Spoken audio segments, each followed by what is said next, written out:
The school bully slaps my class queen girlfriend on the butt, right in front of the entire class. I do not lift a finger. I simply turn around and walk away. But my girlfriend runs after me, calling me a coward. Facing her accusations, I just let out a careless smile. Two-faced girl, did you think this is still your last life? In my previous life, I charged in without thinking and beat that bully to a pulp.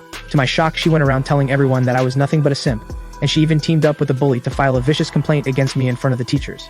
I ended up not only with a disciplinary record but also losing the most important turning point of my life, the Gaokao. The most laughable part? After high school graduation, she actually started dating the bully, and the two of them got married. But now that I have been reborn, why on earth would I wreck my reputation and my future for someone like you? Right now, inside the teacher's office, listening to the two of them spin their stories, I actually find the whole thing hilarious. In my last life, I tried so hard to argue back, yet every attempt failed. At first, I could not understand why the teacher refused to believe me. Only later did I figure out that from the very beginning, this so-called questioning was just a formality. Brad Stone is the dean's son, and the homeroom teacher obviously knew that. So no matter how much I explained, it would not change a thing. The other side would never be punished, and Jessica Lane was never on my side. Alright, the two of you can head back first. After getting Jessica's answer, Mr. Sullivan nods immediately. Ethan Walker, what am I supposed to do with you? Your grades are not bad. How can you drop the ball at a critical moment like senior year? Even if you have feelings for Jessica Lane, you can wait until after graduation to pursue her. Hitting people like that is wrong. Do you understand? Your punishment has already been decided. You will write a 1,500-word self-reflection and your discipline will be announced to the entire school. There are only a little over 100 days left until the Gaokao. Do you really want to ruin your life over something like this? Keeping my face completely blank, I simply reply, no. Hearing that, Mr. Sullivan's temper instantly flares up. He widens his eyes and says, what did you just say? You are refusing? Do you have any idea how serious your mistake is? Fighting is wrong to begin with, and at this critical moment before the Gaokao, the fact that the other family did not press charges is already a mercy. And let me tell you, whether you write the self-reflection or not, the punishment is still happening. If you refuse to admit your mistake, then I have no choice but to call in your parents. At this moment, I simply smile. The homeroom teacher then opens the student-parent contact records on his computer, finds my mother's number and dials it directly. Honestly, I really do not care. Compared to all the suffering I endured in my last life, even failing the Gaokao and truly letting my parents down, nothing can hold me back anymore.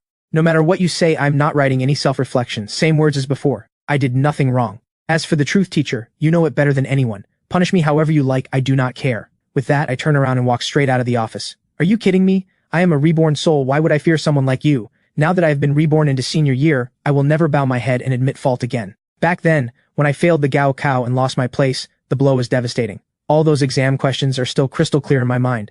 I swear I am going to take back every piece of glory that belongs to me. When I return to the classroom, the whole class is buzzing. How did it go? How did it go? A few of my closer classmates crowd around me, all asking what happened. I just laugh and reply, what else? They want me to write a self-reflection, apologize, and have my punishment announced school-wide. But I already told the teacher, I am not writing anything. I sit down, pull out my textbooks, and get ready to study seriously, to lock in what I know. Beside me, Kevin Park gives me a thumbs up and grins. Badass. You said no to the self-reflection, what did the teacher say? I shrug with a careless tone. He's calling my parents. But Jessica Lane, hearing that, suddenly tenses up. She walks straight over, grabs my arm, and pulls me out into the hallway.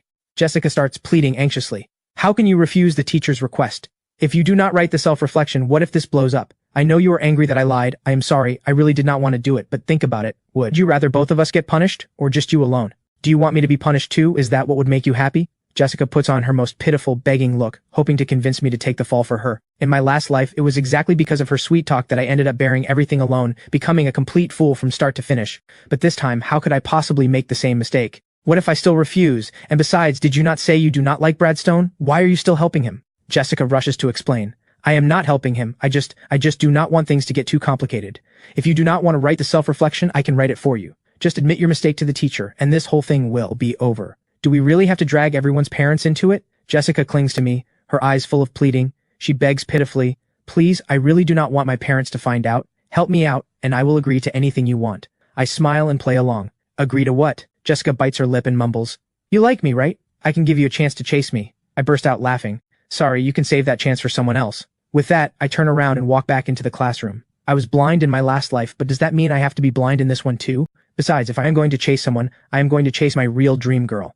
Who would pick a fake princess like you? Suddenly my eyes light up. Right around now, that girl should still be over at the neighboring school being bullied. Not long after, the homeroom teacher calls me back to his office. Seeing Mom there, her expression complicated, it is clear she never expected her own child to get into a fight over puppy love. After all, for as long as anyone could remember, I had always been that obedient, well-behaved kid with consistently excellent grades. I have already told your mother about what happened.